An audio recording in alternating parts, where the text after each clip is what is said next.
Oh yeah, we are hoping that we've got the live stream working now. So welcome everybody to this interim council meeting. This full council meeting. I do apologise. Why does it say interim somewhere in my notes? Never mind. Moving on swiftly. Do we have any apologies for absence? I've got one with its own voice, it should be a little late. I think noted. I do not believe we have anybody here or on screen for the public meetings, and there is no public session. Can I ask everybody to declare any interests if there are any that aren't on your paperwork already anyway? That doesn't appear to be the case, in which case we come to quite a lot of minutes. To agree to correct the minutes of the meeting of the full council held on the 4th of November. Correct? Yeah, okay, agreed. Item number 4, to receive the minutes of the planning committee held on 6th of January and 3rd of February. Thank you, Mayor. If I may present those minutes, 6th of January and the 3rd of February. Thank you. Agreed. Thank you. Now I've printed it out and now I need to do all this fiddly stuff. I've even got a staple through. I'm feeling exceptionally well organised. Item number 5, to receive the minutes of the Centre Events Committee meeting held on 18th of November and the extraordinary Town Centre and Events Committee meeting held on the 2nd of December 2020. I'd like to present both those minutes which have been agreed. Just to take note that on the 1st, 2nd and the 18th, we were celebrating the Best Kept Village competition. We were privileged with a council attended who's standing down now from the council. He had attend to us and it was really nice to see him. Came along to it and presented it, and it was great received, and of course next year we're going to win it. So we'll do that, but the rest of it, the events committees and the officers have worked tremendously well over the year and the events, and I think they've done us proud. Thank you. Thank you. We're happy to receive those. Yeah. Item number 6, to receive the minutes of the Environment Committee meeting held on the 7th of October and 25th of November 2024. Please accept the minutes from the 7th of October and 25th of November for the environment meetings. Yeah, thank you. Good. And item number 7, to receive the minutes of the Resources Committee held on 9th of December and 9th of December 2024 and 13th of January 2025. Happy to present those minutes now. Okay, and so now we move on to Agree. Yes, thank you. Thank you. I thought I'd already heard that. There must be something wrong with my hearing. Now I'm hearing things that haven't happened. The opposite would be a question of age, wouldn't it? Mystic Meg. Item number 8, to receive and discuss the application paperwork for Verdetto Lounge and to receive and discuss the application paperwork for Asda Esso Station. Yes, Councillor Cole. Thank you, Mayor. I would like to speak on the Verdetto application. Just to remind members, back in September 23, Verdetto was given a licence for outdoor eating without any reference whatsoever to this council. It was done by delegated officer, didn't even go to the sub-licensing, so the licensing subcommittee. We did raise a motion about this, saying that in future we'd ask licensing officers to involve us and other towns and parishes when they're considering these. And I'm very pleased to see we've got this before us tonight, so thanks to them for that. I will remind members though, however, we were not at all happy about the pavement dining. The proposal is to renew that permission for 4 tables on the pavement. The plan is a bit old they've given us. It's still got a telephone box on it and it's still got a little bin right in front of the depot. That we really need to throw back to the clerk to know if the market manager has had any problems with this on the 2 market days. So in that case, I won't raise any objection to that, but what I will raise objection to is the New Year's Eve licence. Live music until 2 o'clock in the morning. Members will be aware, as we speak, 15 flats, apartments are being built above the depots. And I think it would be remiss of us if we didn't oppose this application, that people are going to have live music till 2 o'clock in the morning, even if it is a special day. There may be babies up there may be elderly people. So I urge this council to oppose that application, the second one, to allow for the provision of entertainment on New Year's Eve until that late. Midnight is fine, but not after. Thank you. Any other members wishing to speak? Yes, Councillor Hardy. Well, I would second Councillor Cole's proposal that we reject the, beyond midnight. I would second that. Thank you. Councillor Stutchbury. And it's not a planning issue, it's a licensing issue. I understand the sympathy, but the residents will only have one day. And I remember when students at university were partying in a road I lived in, and people got cross about it. And I said, well, the only thing I'm concerned about is I've not been invited to the party. I think it is New Year's Eve, and we do have to try to encourage business. If it was a everyday occurrence at 2 o'clock, I think I concur with it. But I think that we want the businesses to thrive in Buckingham, and there is very few places that you can go New Year's Eve unless you book into a pub now. You have to book to be out for New Year's Eve, unless you've gone to something special. So I find it, I know nothing about the event they're going to have. I wouldn't know if I could even afford to go to it or whether I'd want to go to it, but I wouldn't be minded to prevent other people going to it and having fun on New Year's Eve. There's not many days in the year when everybody comes together on something we agree about, which is the change of the day. So I find it difficult to support that. And I understand completely the points you're making, but the flats above it will have known that there's a premises below them. And I may be in a minority in that, but I have made quite a lot of noise with music in my park south in the past, so I declare it prejudice. And I was also making noise singing in Herefordshire at the weekend. So fortunately, none of you were there to see it or hear it. So, but I think I find it difficult to support that, and I respect your views. Thank you. Councillor Hardy. I support Councillor. Yeah, because it is a residential area. Many high streets are not residential anymore, but Buckingham is, and there are building flats there. So I think to go on to 2 o'clock in the morning, unless it's a special occasion, it's not on. Councillor Draper. I think New Year's Eve is a special occasion. And it's only saying that it's beyond New Year's Eve. I understand what you're saying about, the people that live above might be adversely affected, but I do think that with live music venues closing down across the country, and especially like I grew up in Buckingham when New Inn had live music, the Junction had live music, the White Hart had live music, the Whale had live music, King's Head had live music, Woolpack had live music, and now the New Inn does, it's great. The Mitre does sometimes, it's great. The Whale is only just now starting to. King's Head does sometimes, but there isn't the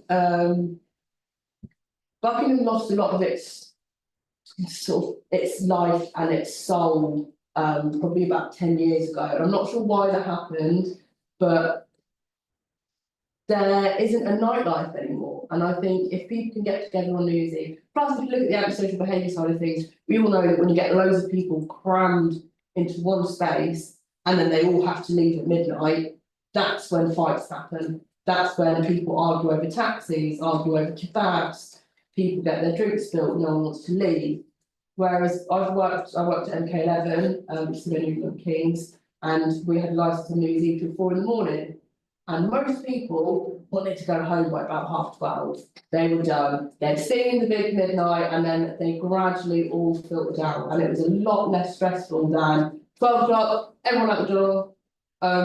So from a safety point of view, I do think it's actually more sensible to allow them to have the licence going a little bit later. Yeah, so I think I'd probably err on the side of agreeing with it. Councillor O'Donoghue. Thank you. I can see both arguments being valid. I'd probably support them having the licence later because, you know, it is a special occasion. But I would just warn members that we'll probably be in for complaints because we definitely do when the fair comes in through noise and the music. And, you know, we get quite a lot, and that only happens twice a year. So just be prepared. I think we'll come under fire for complaints. Councillor Bowman. Yes. I do see both sides, and someone likes live music. I'm more inclined to see this as a special occasion, and I agree with Councillor Slotchbury. If we want to have life in our town centre, I do agree with Councillor Cole. This is pretty much residential as well. But day in a year, it's a special day. I think we can allow that to be an exception. I do agree with your statement as well that if it was every other day, then we might have a problem. I think everybody should either be praying or celebrating on New Year's Eve. So I don't see why we have much of a complaint on that day. So I would encourage that in this, if we look at the business aspect of it, and the fact that we want to breathe life into our town centre, that's important that we let this go. I think we should support it. Councillor Troy. Thank you. Yeah, I would err on the side of a special occasion, and also think that what was there first, as we do in other times, when the fair was there, you know, that's been there a very long time. The lounge stroke eating place has been established now before the flats are being built. So I would say it's a special occasion. Probably I wouldn't go to 2 o'clock, but you can't go to 12 o'clock because then you wouldn't be able to finish Old Lang Syne, would you? So it's got to be 12:15, if anything. But you know, maybe 2 o'clock's a bit late. 1 o'clock could be stopped for music and then open for licensing. But if that's what they put in, I'm going to go with whatever they're proposing at this moment in time. Councillor Martin. Thank you, Mayor. Yes, I agree with Councillor Try. Can we just have a compromise, members, and go for 1 o'clock? But by the time they close, there will still be people hanging around, and it'll most probably go 2 o'clock anyway.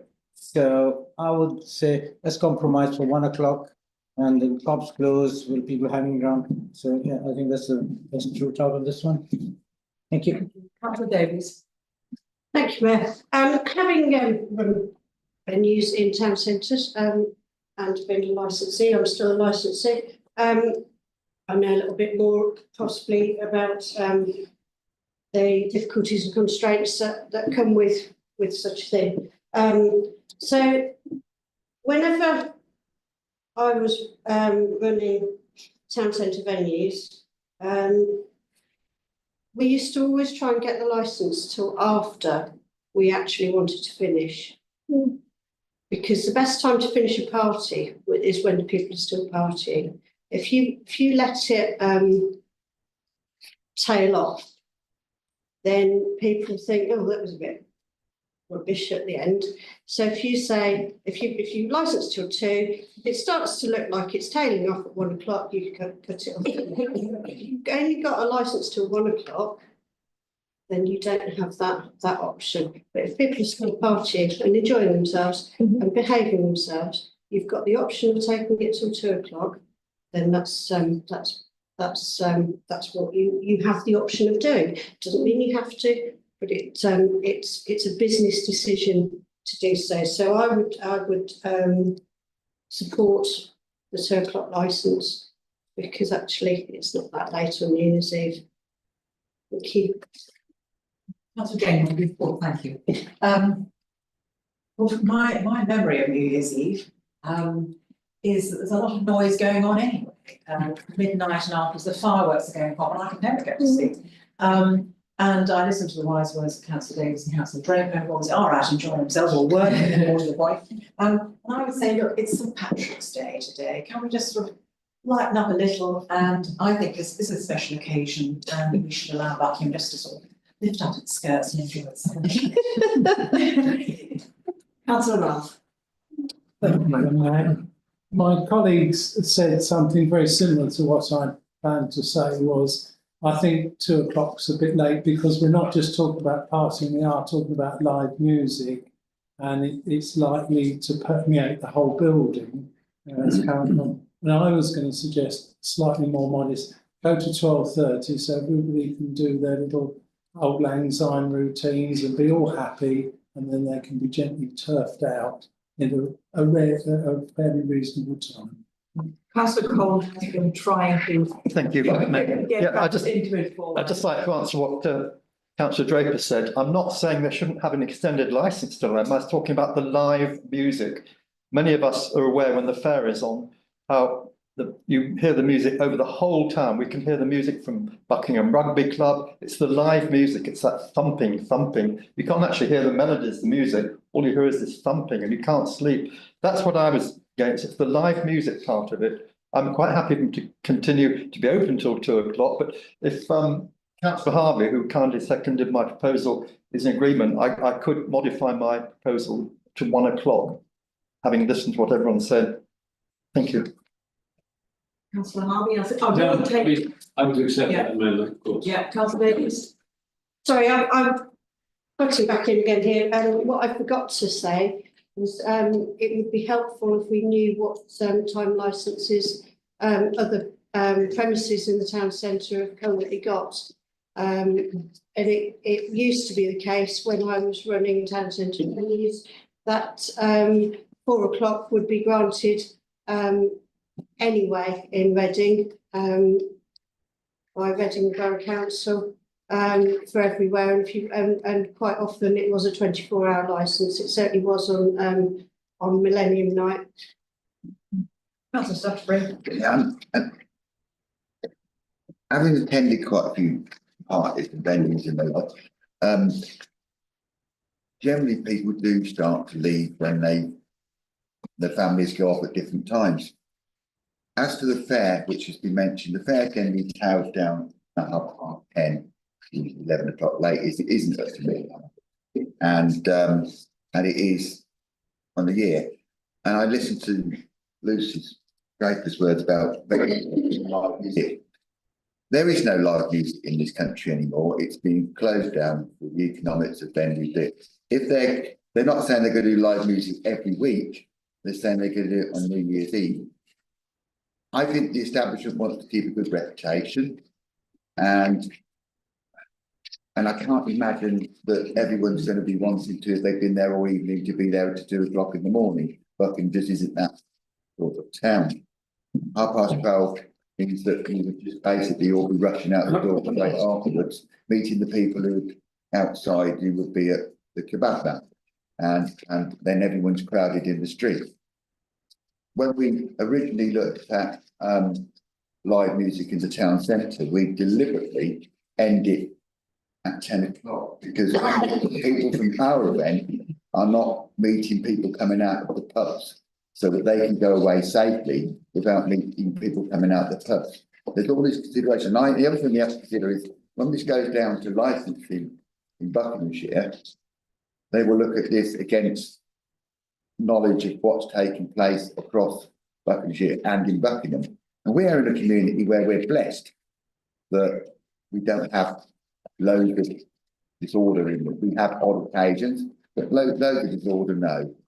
And the idea that I would stop anyone partying, period, doesn't seem to resonate with me. If I was willing to go, I'd probably be there myself, but depending on what the music was, of course. But I do think that live music is something we should treasure. But if they come back to say want a regular live music venue, then I think we have to look at it under completely different circumstances, because that and then it wouldn't be the same. This is for one day, and if anyone could afford to go out on New Year's Eve with their partner, their wife, and celebrate that together, what a wonderful thing that is, you know. And they want to be paid for babysitters. They've obviously spent a lot of money to do it, and they're generally not going to be whatever. Never know, the people above might actually come down and join in. So I think we have all aired our views here. the proposal on the table, if I understand it right now, councillor Cole, is that we oppose this, that you propose that we should oppose the licence beyond 1 o'clock, and this has been seconded by councillor Harvey. All those in favour of this particular proposal, please. That's 1, 2, 3, 4, 5. Those against the proposal, that's 1. Let talk about. That is not, yeah, that's 9. Okay, so the proposal is not carried, and that means we are not opposing the licensing proposal. Thank you very much all for a very considered discussion. There is another licensing application paperwork for Asda Esso station. Does anybody wish to speak on that? Councillor Draper.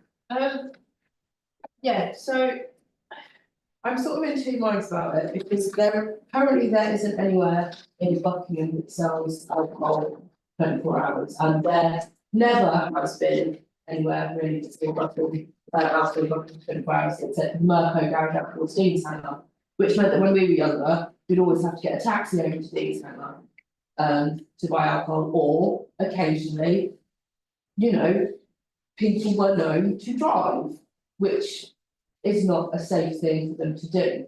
So on the one side, would having somewhere that sells alcohol 24 hours in the outskirts of town reduce that danger, and mean that people don't should walk to the garage and buy alcohol when they wanted to carry on partying, which young people are going to carry on partying. There's nothing that anyone can do. I'm not a young person anymore. I like to go to bed at a reasonable hour, but you know, people in their late teens and early 20s will do whatever it takes to carry on having a good time. And potentially having a garage that has a 24-hour licence may, I don't know, it might help things. Yeah. Okay, so councillor Davies. I think I've seen you all and have got the order, I think. Thank you. I agree with councillor Draper. I'm assuming that the Euro Garage Buckingham is trying to get extra trade from the next door student accommodation.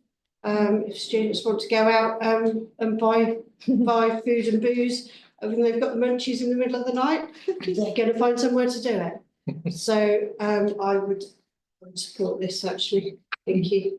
Councillor Allen. No, I didn't. Oh, sorry. In that case, councillor O'Donoghue. Thank you.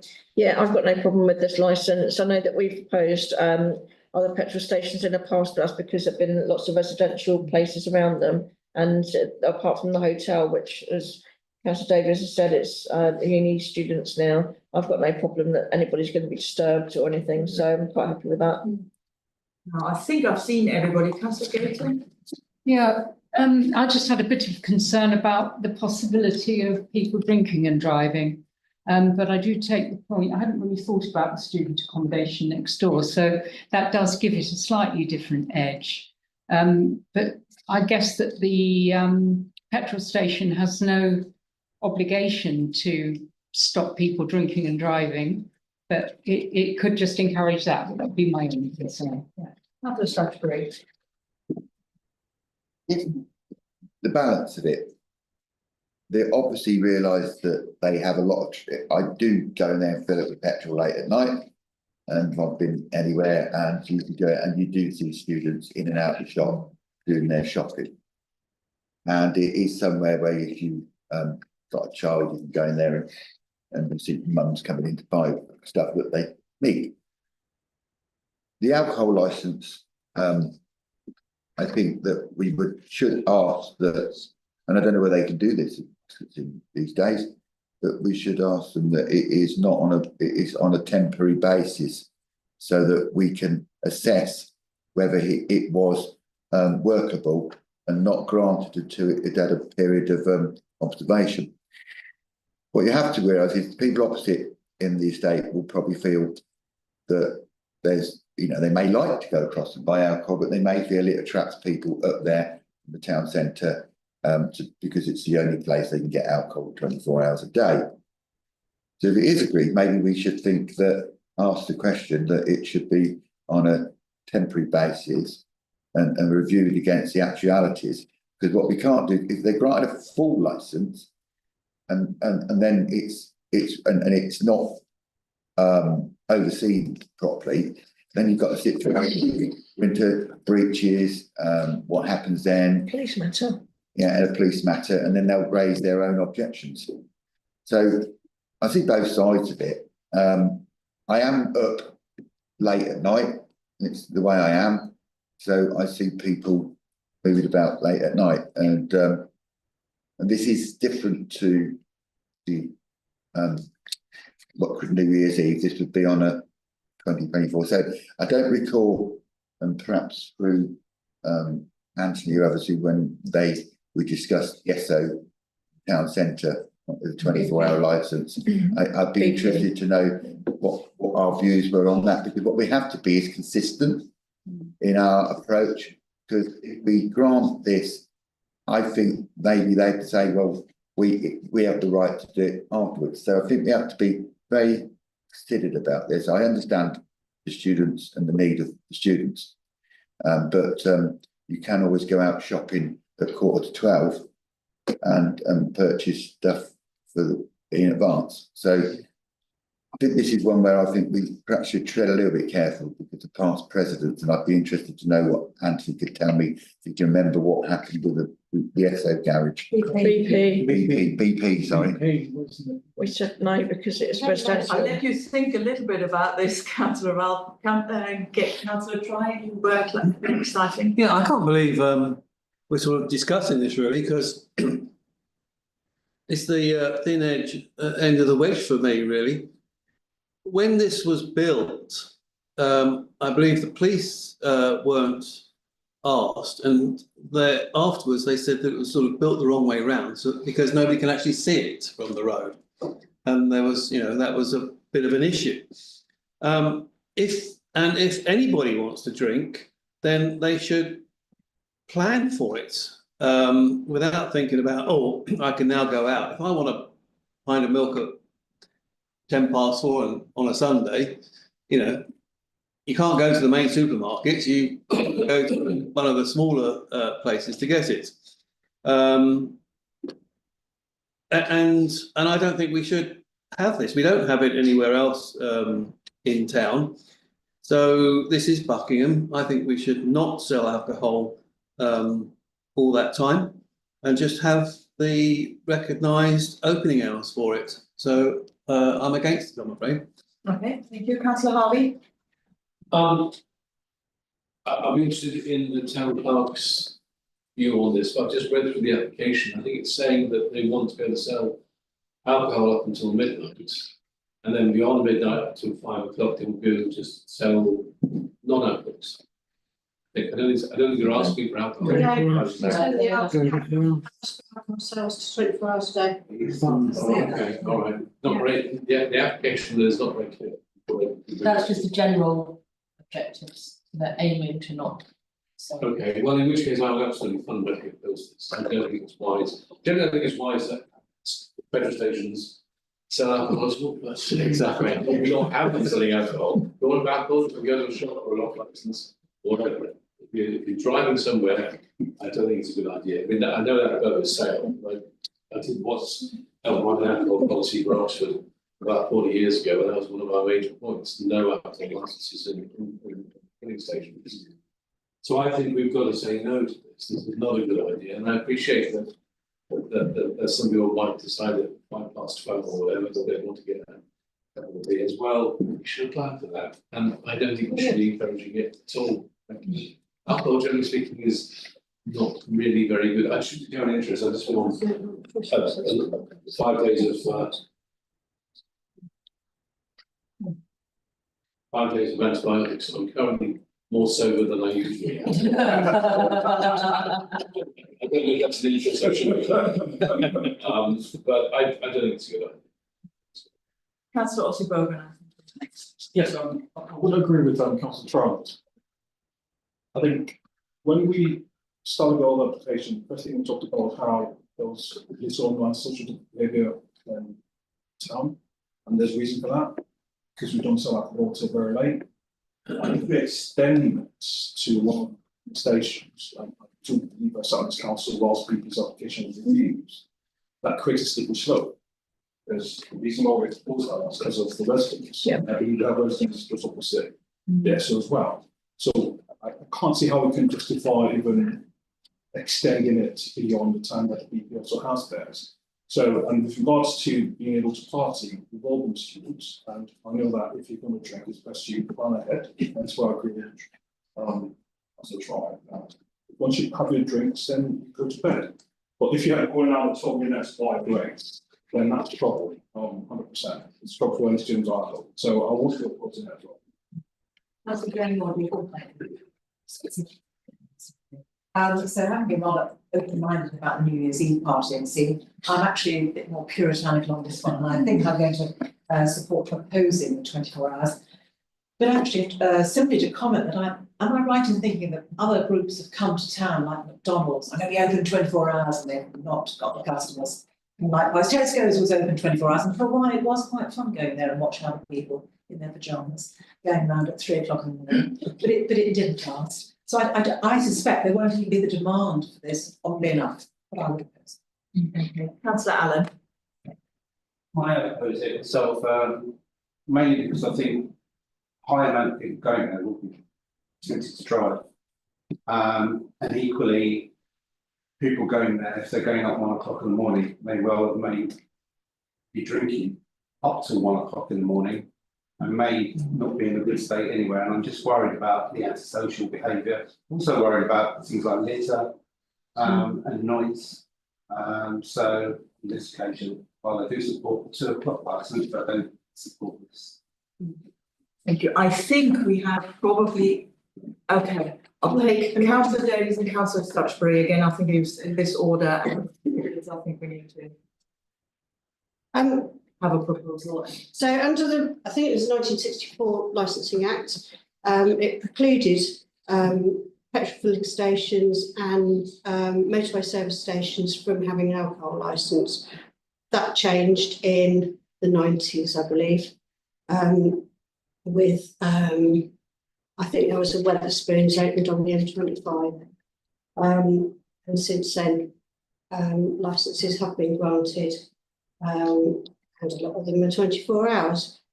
Councillor Stutchbury's point that asking whether it could be done as a temporary basis, any licence is temporary. Any licence is only subject to keeping going as long as the licensing objectives are being met, and they can be suspended or withdrawn at any time by the police or licensing authority, which in this case is the council. So I'm not sure that that's something that that we could go for. I still think that I can see exactly why they want to do it, and I can understand other members' thoughts to the contrary on it, but I do think that we should support this. Thank you. Thank you. Councillor Stutchbury. Yeah, I've listened to it and I thank you, Councillor Davies, for the legislation around this. I was hoping Anthony would remind me of what we did on the BP garage, but that came out in the discussions. My concern with this is not the selling of alcohol after midnight. I'm concerned that it would open the floodgates for revisiting the BP question. Then, and I believe at the time there was huge concern about that because people wandering out of the town centre and going there, then going on up to wherever. So if I don't support this, and I propose we don't support it, because we are not the licensing body. We are only a consultee to this. So, and the grounds I would say it is that there is no precedent in the town for this, and we would be setting a precedent, which then after we couldn't then, for the opposite reason, say something different. And I leave the licensing body to actually do their job, which is to assess it against all the other premises in town. So I absolutely understand the need for students to have freedom of movement at night. We can plan ahead, and I think I would propose that we don't accept this application because it was set precedent, and then if the licensing body were to oppose it, were to agree it wouldn't actually be our responsibility. It would be their responsibility to take ownership of that decision. We shouldn't be helping in that. I think they need to think about it very carefully when it comes to licensing. I propose we don't. Okay, thank you very much. So we've got a proposal to oppose this application. Is there a seconder for this?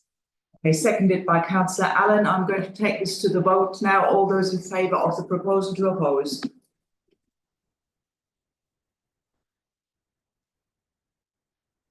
Those against? Any abstentions? Yeah, okay, thank you. So thank you very much again for this very considered discussion of all the pros and cons, and I believe anybody who was watching this will have seen that we have given this some very serious consideration, and I think that's very important. These issues. Yeah. Okay, so item number 9, new cemetery and allotments to receive a report from the town clerk. Town clerk, you want to take us briefly through the main points? Since the last meeting, when members agreed to proceed with the tender from ground control, we've been in discussions with the more detailed arrangements.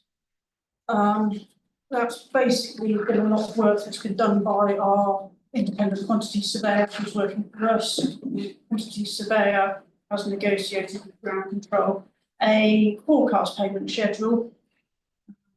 I should explain. What will happen with a contract like this is the contractor will do some work. Our quantity surveyor will go and inspect the work, what's been done, how much has been done, is it to the standard expected, and at the point that the quantity surveyor signs the work off, it's been completed to the standard that he expects, then we release the payment. So it is just a guide at this time, because obviously if the work isn't done and the quantity surveyor doesn't sign it off, then there will be a delay. On the other hand, if the conditions are going well and the contractor gets ahead of himself and there's the work has been done, we may move things forward a little bit. Okay. Councillor Suchgreen. Yeah, as we accept the recommendation, I also would like to say, by proposing that, this has probably been one of those longest projects that this town council has ever undertaken. Many people who are no longer on this town council played a very active part in getting it forward. And we are lucky in the situation that we are the town council who are starting to deliver this to the people of Buckingham. We must always remember that, that other people played an active part in this, took us through the difficult stages to where we get to. And I think that we must be grateful for the work that's going on now. And the quantity surveyor, we've agreed to do this work. And hopefully in the coming 12 months, people will see this project we deliver. We were fortunate enough to be up there with colleagues digging and planting trees, which was not as easy as we thought it would be. The ground was so tough and it was very clayey. I just think that we need to move on now and agree with the recommendation. But I just wanted to thank people who have been involved in this historically from 2015 when I was saying it, because it's only us who are delivering their work. Councillor Cole. I second that, Mayor. Thank you. Councillor Try. Are we also agreeing that the contractors are not paid the full amount, i.e. minus the 5% retention over the period? And is that all contractors or just do we have a main contractor and they have subcontractors, do they? I was worried how that 5% sort of rippled down into everybody doing the work for all sorts of things, and they could be waiting 12 months before they get the remaining monies. No, our only contract will be ground control, Okay, and it's up to them to. and that's how they negotiate work it in with their their side. subcontractors. Okay, thank you very much. So we've got a proposal to accept the recommendation. It's been seconded. I think we can go to the vote. All those in favour? That is unanimous. Thank you very much. That's We for thank- both recommendations we just done. Yes. Can you make I that think- clear? Yeah, I think we took them in, yeah, that was. We thank the office as well for the hard work going on. Yes, Yeah. thank you, well said. We have then item number 10, a motion from councillor Harvey. The motion hopefully is fairly self-explanatory and intends to be progressive. I should declare an interest, I'm a trustee of the League of Friends of the hospital, which is not direct employer, but unless elected. And it was told to me that they were now, because of the changes in the Ariba timetable, they were struggling to recruit staff because people want to arrive in time for work and leave after they left work, and some of the buses are going to change. I don't know the full details, I just know there's a problem, and that probably affects other organisations and businesses in the town as well. And I just think we need to be on the front foot with all of the bus companies that serve Buckingham. I mean, Aylesbury Rail Transport Users Group has sort of fallen into a degree of disrepair for a variety of reasons, not least of which people are retired and so on. And I just think we should be proactive on. I know we've already written to not only to National Express about the 737 and they haven't bothered to reply to us. So implicit in this motion is if we do agree it, I'm happy to go to the headquarters of National Express and stand outside and wait to speak to the chief executive to have a personal word with her and see, can we talk?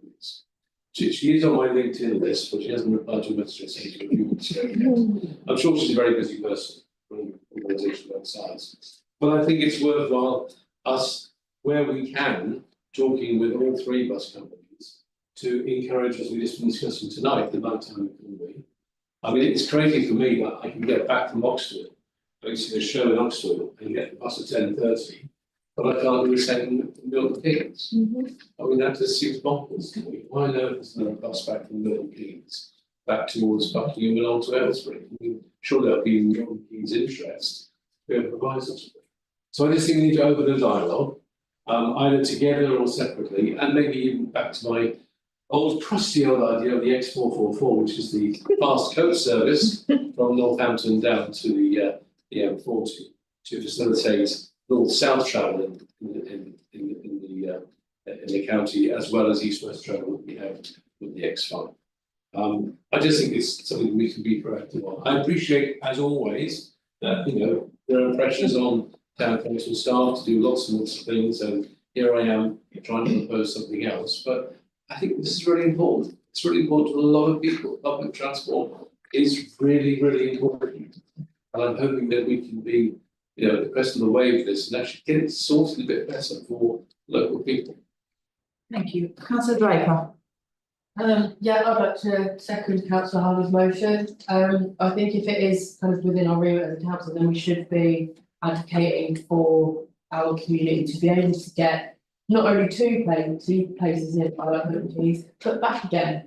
The last bus back from Milton Keynes, I think it's something like 8:20. Something like that. Yeah, which is ridiculous when you think that, most people, if they're coming back from watching a film or going out for a meal or getting the train back from London, they're probably not going to be back as early as 8 o'clock, 8:20. And we used to have a really good bus service.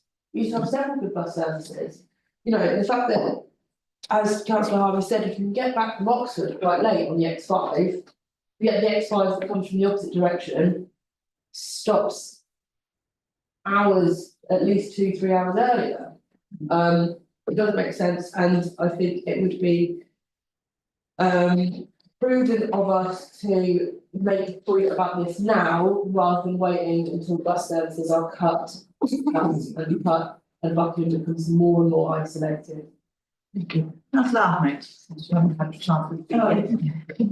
Thank you. I just want to say that I agree with Councillor Harvey and Councillor Draper. It not only affects people coming back, it does affect people who possibly want to go to work and have to commute to London. I've recently, over the past couple of months, had a chat with a young constituent who couldn't take a job in London because there was no bus getting him to the station in Milton Keynes area to get there for a 9 AM start. So it does affect a lot of people, not just entertainment, but work-related issues as well.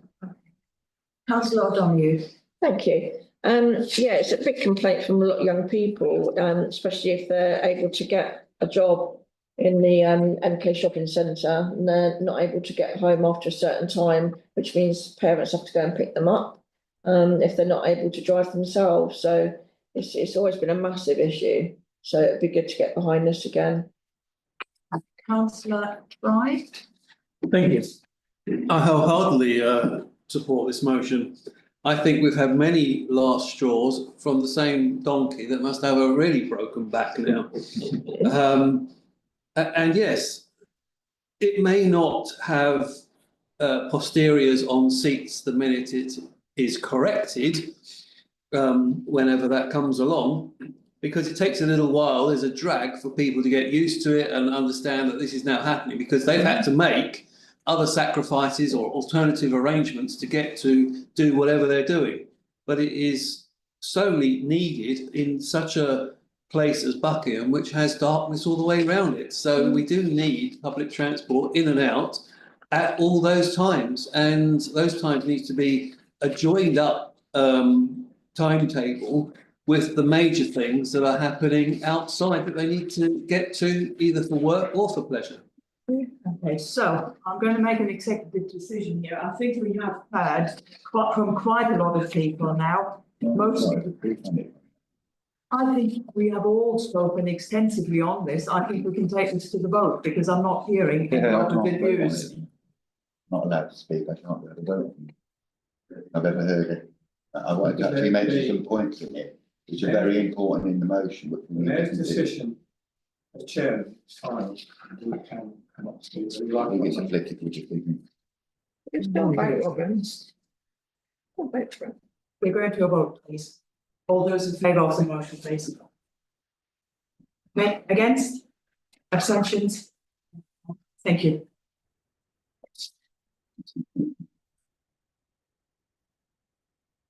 We are now moving on to item number 11, to receive and question reports from Buckinghamshire Council councillors.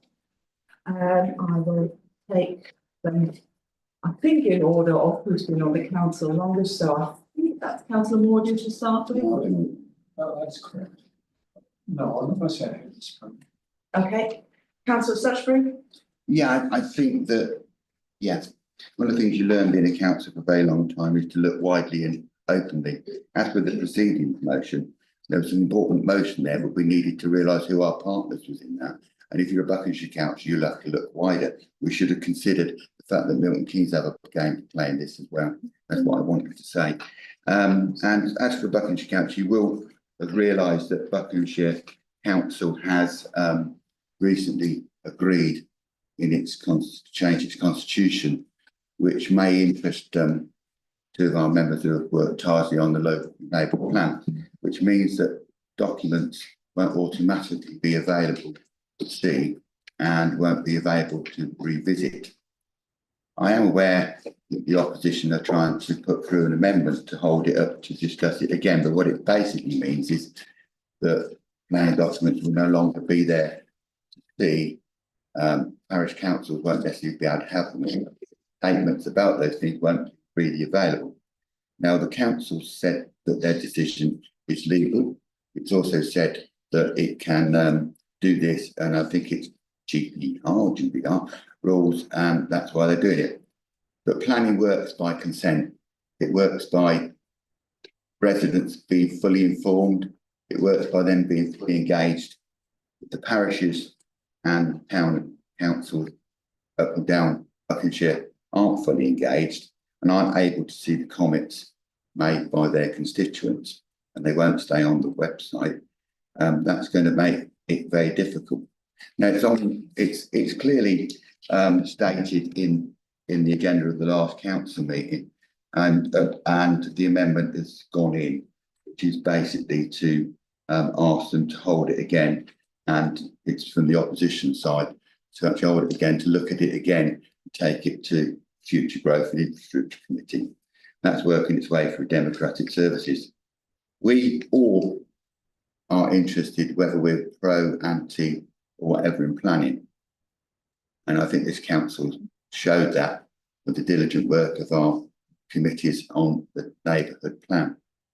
And the work that I observe in the planning committee here has been great. So I think this is a negative. I'm also aware that that may not change, but I think it's something that we should take through to the Milton Keynes Buckinghamshire group, make them aware of this, because if we don't, we may not know quite what our constituents think about something. We may not get the information we once had, and it's all allegedly being advised to be a legal and proper manner to go through. I just think it's a nut to crack a sledgehammer. On the Buckinghamshire Council, you know, they set the rates. On the going forward on it, just for information, I believe that the council will get to discuss the historical route modification order. I was notified today about that. Those of us who are on the council when it was put in, it's to do with the railway walk. That's working its way through. I do believe town clerk would have been notified about it. I have, as a local member, and that will then be to do with the railway station area. Those of us who were on town council at the time, member Councillor Isham, who's no longer with us anymore, provided a lot of information about the historical use of that area, and it was to make that a permanent right of way and not a permissive right of way. There was a long discussion historical. I think it even goes back beyond the last council or council before that. These things, having done rights of way 4 years and time back on county, these things take several long time, and it now will be done. And it will be interesting to see how it progresses, because you will be aware, if you look in the council response to written questions, there's a response to railway walk issue and how that project progressed, which we are town council as a landowner. So it's part of that project, how that actually works through functions. I don't think there's anyone here who doesn't support that project, but I remember when the town council drafted its local plan in 2015.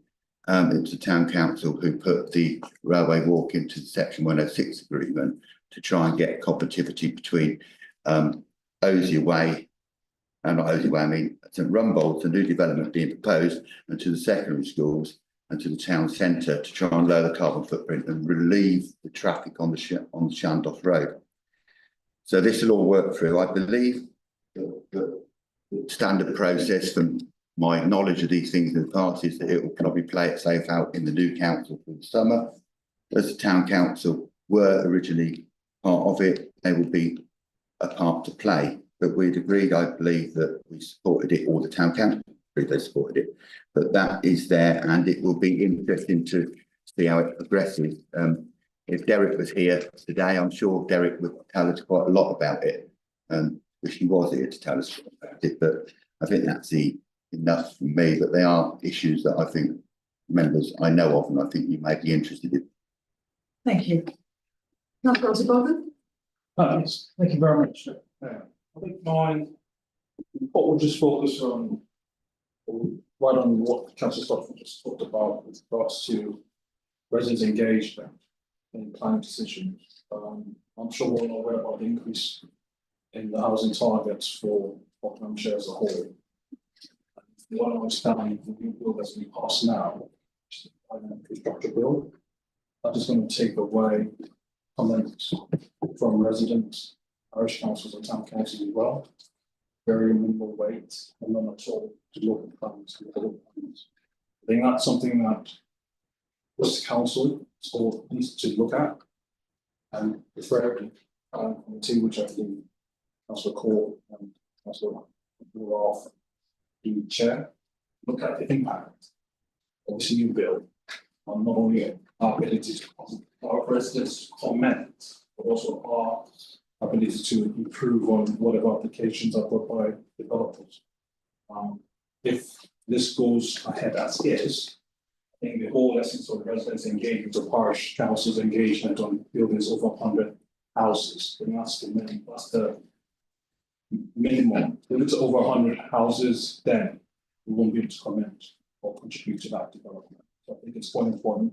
I recommend that committee look into that and make the requisite decision on it. I just want a clarification on the reasons why the situational planning has changed. And that's because under GDPR rules, there's a duty on the Buckingham Council to protect the details of people that put comments on the web. Unfortunately, those personal details have been shared. And to prevent any further problems, that is why they are restricting the publication of any personal details and planning applications. It does not apply to parish councils or to any statutory bodies. And they will still be able to publish and have their addresses put on the website.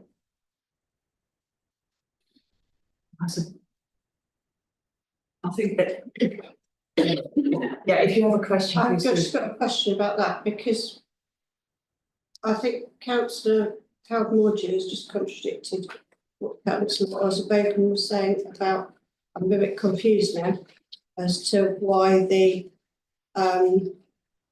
sorry, I should be standing up, shouldn't I? Why the, any comments on planning applications are not going to be visible on the planning portal. I might have misunderstood that. I thought Councillor Buckingham was saying it was because of the new growth and infrastructure bill, which hasn't actually gone through Parliament yet. But then Councillor Howard Mordew was saying that it was because of GDPR issues. Can I have some clarification on that, please? Councillor Mordew, I think you're opportunity to ask you. What is said, individual public comments will no longer be published on the website. This is because there have been instances of personal data and information being shared, and we have a duty to protect the personal information of individuals under GDPR rules.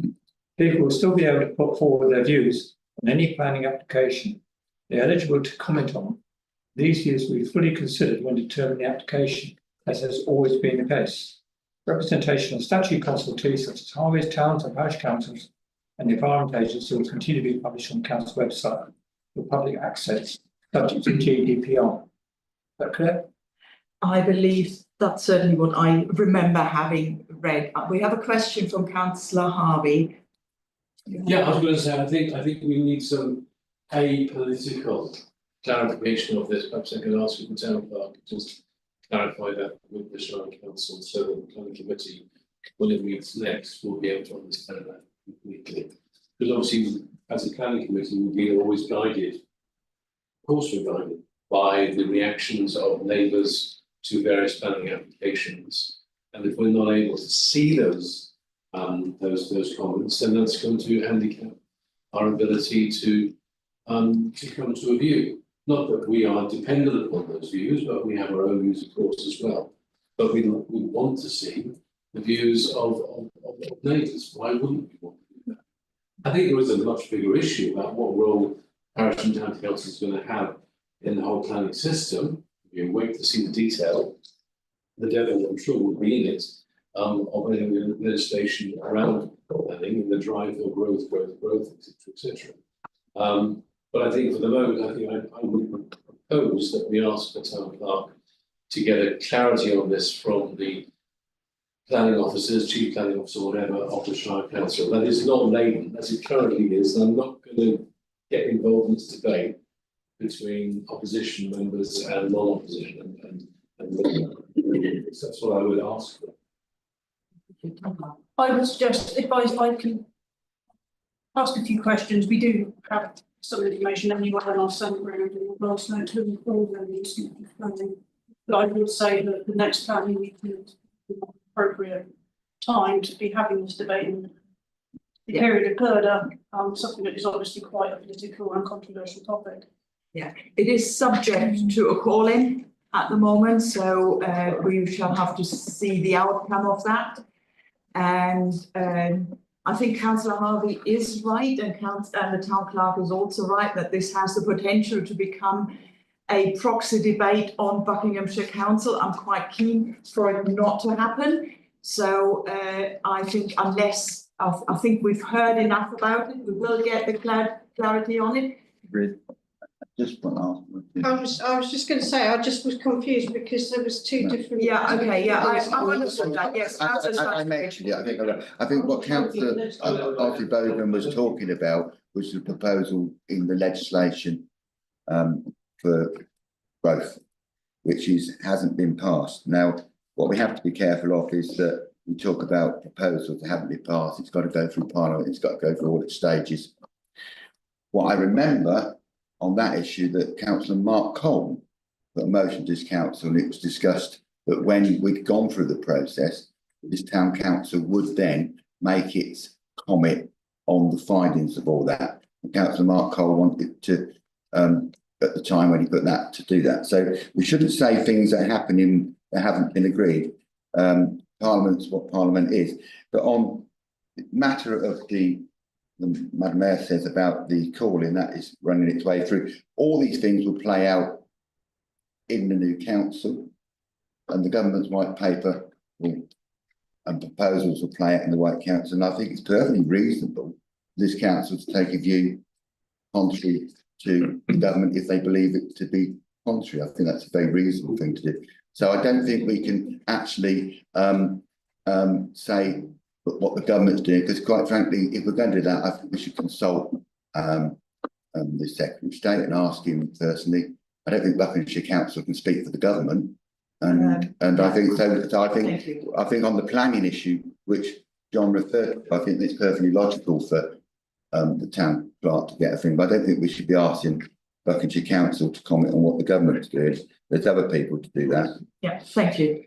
Now, I am ending this discussion here because I think it has the potential to become something that we shouldn't have. It's not a debate we should be having here. This is for reporting, and of course we all have our views, and of course members are entirely entitled to ask questions and to get answers on these. I don't see that a further question and answer session on this, unless there is a new question, Councillor Harvey, in which case you are, of course, welcome to ask it. It is a new question, Councillor, and we obviously haven't had your report yet, as our fourth showing, Councillor. Yeah. And you might want to address this. My question is, what happened to the adult social care precept? Because that's disappeared like magic from, well, in the bill I got open this evening when I got home, there's just 4 things down. There's just Buckinghamshire Council, Fire Authority, us, and the PCC. The ASC event has gone from the actual sheet of paper. If anyone knows about that, I'd be interested to know, because obviously it was a key element. But you may well address that as I do not know. I don't. Yes, Councillor Sutchbury, but come on. I'm answering the question. I'm a Shire councillor. I will also say something. Thank you. I don't wish to make a long report on this, but I was going to say something about the precept. The precept does include, it does include a 2% precept for adult social care. Why this is not the 5.99% council tax rise are made up of a 2.99% general council tax rise, which is the maximum permitted without going to referendum or special permission, plus a 2% precept for the adult social care, plus the appropriate precepts for town council, etc. So I think it is in there. It's definitely in there. I was a member of, I'm a member of the Finance Scrutiny Committee. I was in all those meetings. I definitely know we've precepted for it. And we would be in deep trouble if we hadn't, as a matter of fact. So yes, you will all have got your council tax bills, and virtually, well, I think 9 out of 10 councils their council tax by the maximum permissible. This is a function of where the local authority finances are. There are certain aspects of the local authority budget which are driving costs in a way that is extremely difficult to contain. And so this is not a choice that everybody made or anybody made lightly. I think it's something that was argued over strenuously in the scrutiny committee. There are certain aspects of it which I personally keep questioning. I'm not going to unpack all of this here because I'll bore you for a very long time. So I won't be doing that. But yes, that's the answer to your question. It's definitely been raised, that precept. I just think it's a good question because you're absolutely right. It historically was shown as a separate figure on the council tax bill. The reason it's shown as a separate figure is because it's a secondary taxation which was introduced in 2015, 16 to fund adult and social care. Last time I did it, I think it was about 68 million pounds it raised. So it's a very big figure and it shouldn't be shown as part of the council tax because it's something the councils really have no option but to collect. So it's a shame that they have chosen to put that on the bill separately. That every council collects it, they have no option to do it. So I'm going to look at my bill when it arrives and ask the appropriate question because I think it's hiding it and it was brought in by the coalition government. So. Councillor Harvey. Well, as some members will know, I've raised questions about this in the past. And what I've been told by the Shire Council in the past was that the format of the council tax bill that goes out is not decided locally, it's decided nationally. So this would be a national change from DCLG that's actually brought in to kind of fudge those two into one line. I would say this now brings the reports and questions to unitary councillors to an end. Thank you. Thank you for a lively discussion. So item number 12, representatives on outside bodies. Item 12.1 to appoint Councillor Draper as the representative on the Buckingham and River Ousel Internal Drainage Board. Yes, Councillor Davies. I'd like to propose that we make this appointment. Okay. Yeah, does anybody? Yes. Okay. Proposed by Councillor Davies, seconded by Councillor Ralph. All those in favour, please. And that is unanimous. Thank you very much. Somebody asked Councillor Draper if you want to do it. I've already attended the first meeting. Thank you. I believe so, but thank you very much. I should have established that. Thank you for doing it, Councillor Draper. And 12.2 to appoint a representative to the Buckingham Youth Centre. Councillor O'Donoghue. Thank you. I've previously asked Councillor Draper if she would like to take the previous councillor's seat and she agreed. So if we're happy to send her there as well, please. If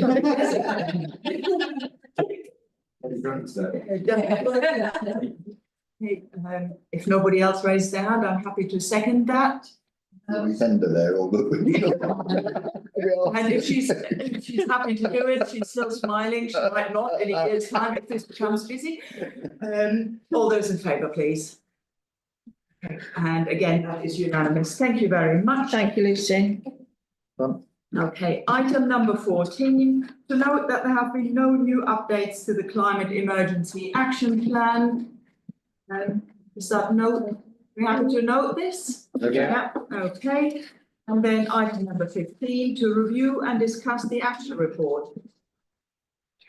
Oh, have I not done 13? Oh, I am ever so sorry. Probably thought we had plenty of reports, but yes, of course, reports from representatives on outside bodies. Councillor Harvey. Well, I'm not a town council representative, but I am, as I mentioned earlier, on the trustee of the League of Friends. It is their AGM next Thursday at 7:30 p.m. in the hospital, the second door up. All town councillors and indeed all residents of the town are all very welcome to attend. It should be interesting because we have a very interesting debate on social media about precisely what outpatient appointments people can have. in the hospital or not. And there seems to be very wide variation. People say, no, I had to go to High Wycombe. Oh, no, I can go to Buckingham. It's just crazy, the degree of variation. So come along. And the chief executive of the trust is going to be present. Thank you, Councillor Gately. Thank you. As Town Council representative on the Buckingham Twinning Association, I would like to report a very successful weekend, which went hand in hand with the Buckingham Ablaze celebrations. And we had visitors from our new twin town of Valmadrera in Italy, two of whom were actually firefighters there, as well as visitors from Mouveau in France and from Neukirchen in Germany.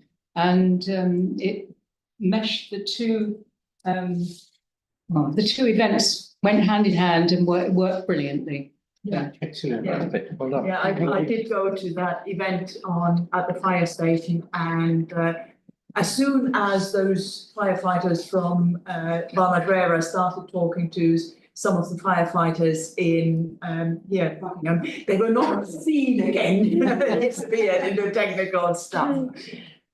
Councillor Sutbury? I'll just say thank you for that, because I contacted the phenomenal firefighter, he asked the chief to actually make contact with that, and she took up the communications with the Great Fire Buckingham team, and it was really nice to see them trying to get Mr. Stafford out of the window on Main Street with the ladder. Neil being actually the longest serving firefighter in Buckinghamshire, who's a Buckingham resident, we should be very proud to have such a man in our community.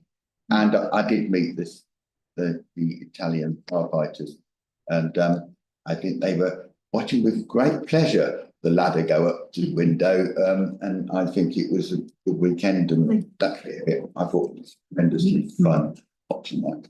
Thank you. And now we get to the action plan. Are there questions or comments on the action plan?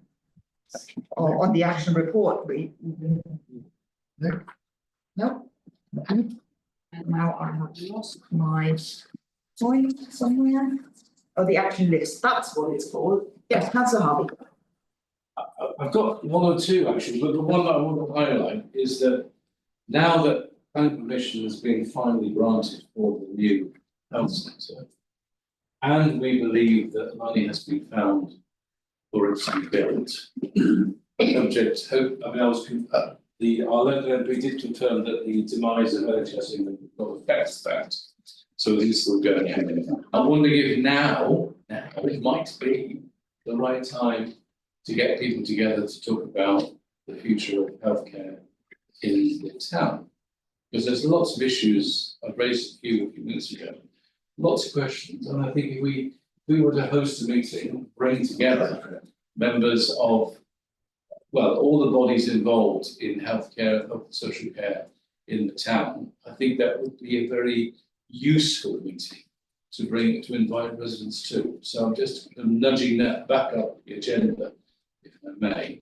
It's been on the agenda for many years now, and for many years it's been being very proud to get. I think we'll get to a point where it could be. Councillor Sutbury? I sit on two health committees. We've also been privileged with Buckinghamshire councillors to meet confidentially or on. I don't think it's appropriate at this stage to talk about the finances being agreed. They're not agreed. What it's going through its due process and diligent, and it'll be for the Swan practice to announce when they're agreed, because it's the Swan practice which are doing it. After that, at the time of choosing, I think what you say is appropriate, but let's not go saying something's happened which hasn't happened, because it's still sat with the power to be. And yes, the planning has gone through its process, hurrah, but I think that isn't the end of the story. So we have to be very careful to be precise about this. And it hasn't the money at this point, to the best of my knowledge, unless anyone can tell me differently. And I think only the Swan practice can do that, as they're the people who put the money into this, and they're the ones risking their properties, and they're the ones who have managed this project, and they're the ones who've been with it, having been in many health committees. So I advise that we don't note that it's been agreed, because it hasn't. And then when that has, it'll be something we can all equally celebrate and thank the Swan practice for all the work they've done if and when they get the money. But at the moment, I think it's inappropriate to say anything about that. We may mess up something which is actually being carefully worked through. And I also remind everybody that this is a public meeting. Councillor Mordew. I want to clarify things. Planning permission is granted, and what I have said so far is in the public domain. The operation of Swan practice within those buildings is not a matter of planning. It's a matter for the Swan to say whatever they want at any stage they wish to. It is it's not certain yet whether the project will go ahead or not. So I think we had best wait for another week or two. And certainly until the end of March. There is a lot of work going on behind the scenes, and it's not with the Swan practice. We're talking about NHS England and NHS states. The Swan practice are merely operating within the building, which has got to be financed. And the finance won't be going to the Swan practice. It'll be going to the developers, and there's contractual arrangements there. And I'm not privy to all the discussions, but that is the contract. Okay. I think we should not discuss anymore, because it was confidential meeting, and we'd be careful to breach in confidentiality. There's no confidentiality to what I've said, it's public knowledge. Thank you so much. Thank you for, it is a public meeting. So let's all be mindful of that, and therefore I think we should leave that discussion at this stage. Yeah. We're not having any more discussion about this right now. If there's a different point that isn't on the Swan practice, then yes, please, councillor. It's a different point. Good, in that case. You did say you had 2 points, yes. This point is about what change.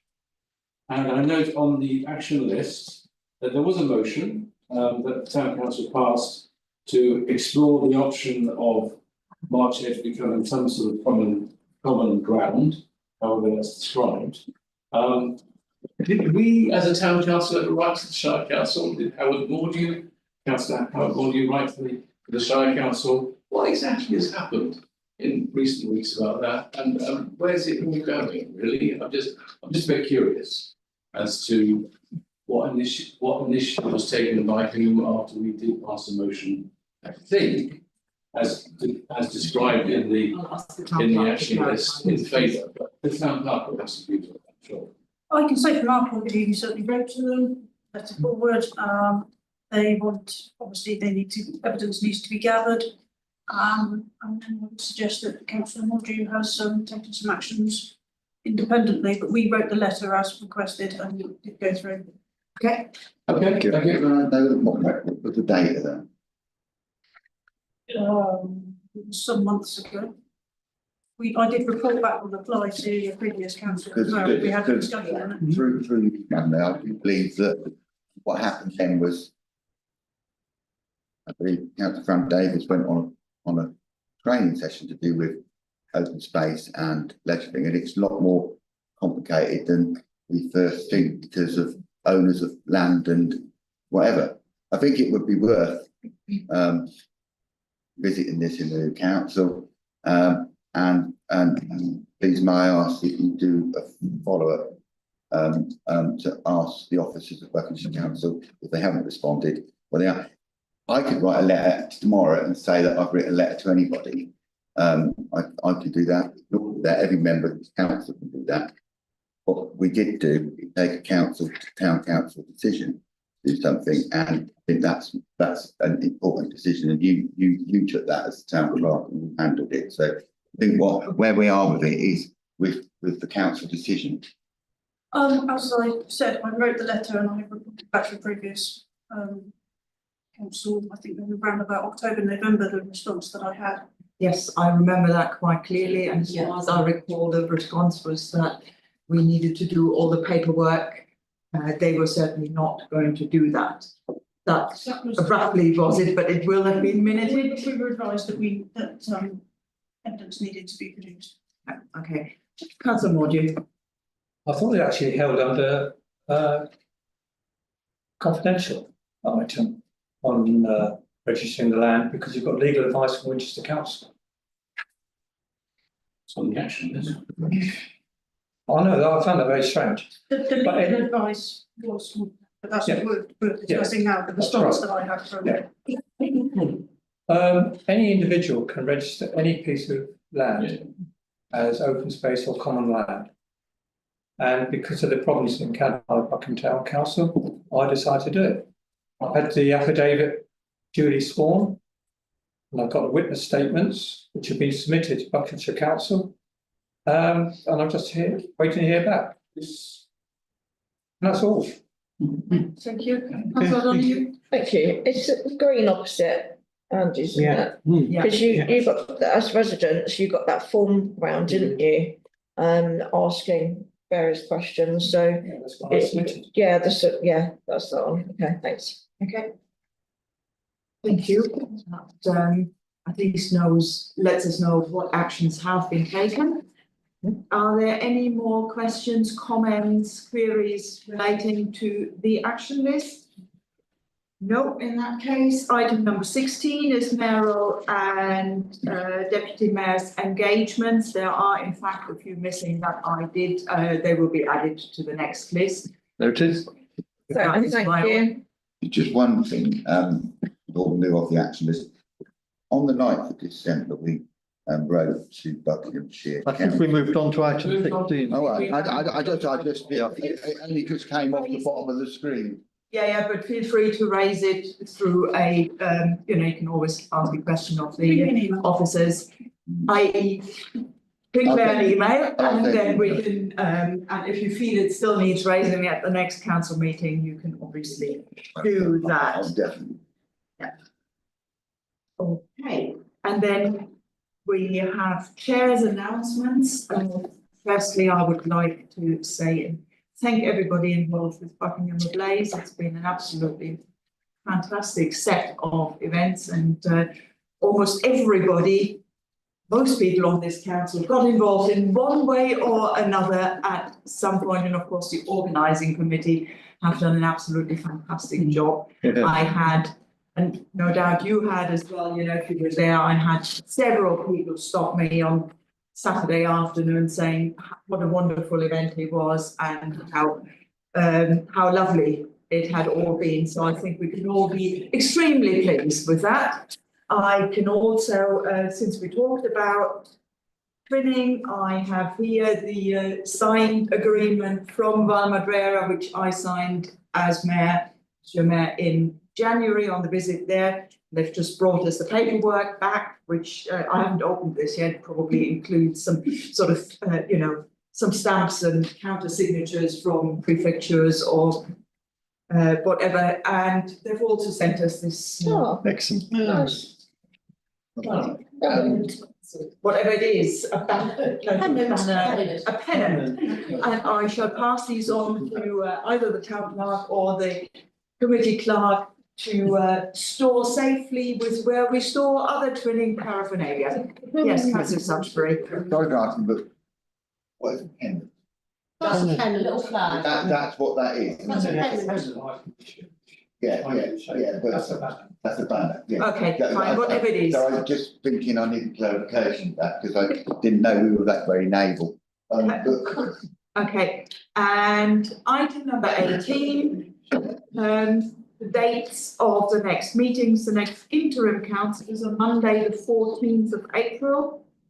The annual statutory meeting is on Monday, the 12th of May, and the next full council also on Monday, the 12th of May. I would now ask members whether they are content to go into private session. Yeah.